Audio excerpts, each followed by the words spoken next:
राजपुतली आहेत, परंतु त्यांना नाचवणारी जी सरकार आहे ती काँग्रेस सरकार आहे। या काँग्रेस सरकारला आपल्याला संपवायचं आहे आणि त्यासाठी आपल्याला तन मन धनाने दिवस रात्र मेहनत करून बूथ सेक्टर हे जे बांधायचे आहेत आणि त्या माध्यमातून आपल्याला आपली सत्ता स्थापन करायची आहे।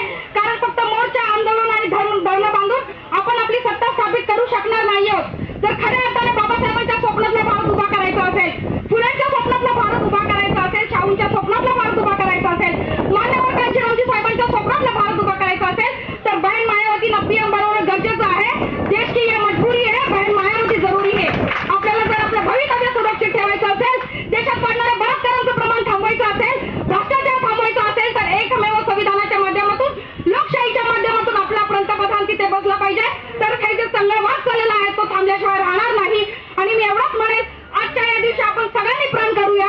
फक्त आंदोलन मोर्चांवर गर्दी करण्यापेक्षा दिवस रात्र आपल्या विभागामध्ये जाऊन आपलं संघटन मजबूत केलं पाहिजे आणि मनवादी सरकारला दाखवलं पाहिजे की बाबासाहेबांची औलाद आहे, तिला आम्हाला फौलाद आहे, असं म्हणून आपण जगाला दाखवून देऊया की बाबासाहेबांची शान काय आहे, त्या महापुरुषांची शान काय आहे।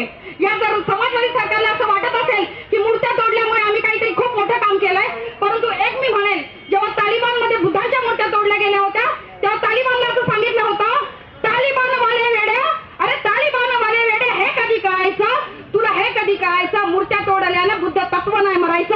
आज प्रत्येक घरात बुद्ध तत्वज्ञान बहन मायावतींनी निर्माण केलंय आणि त्यांच्या मूर्त्या तोडल्याने जे घरामध्ये तत्वज्ञान बहुजन समाज पार्टीचं जे बीज प्रत्येक घरात बोलतंय, प्रत्येक घरात बहन मायावती जन्माला आले, प्रत्येक घरात एक बाबासाहेब जन्माला आलाय, त्यांना तोडून दाखवा जर हिंमत असेल तर। जय भीम, जय बुद्ध, जय भारत।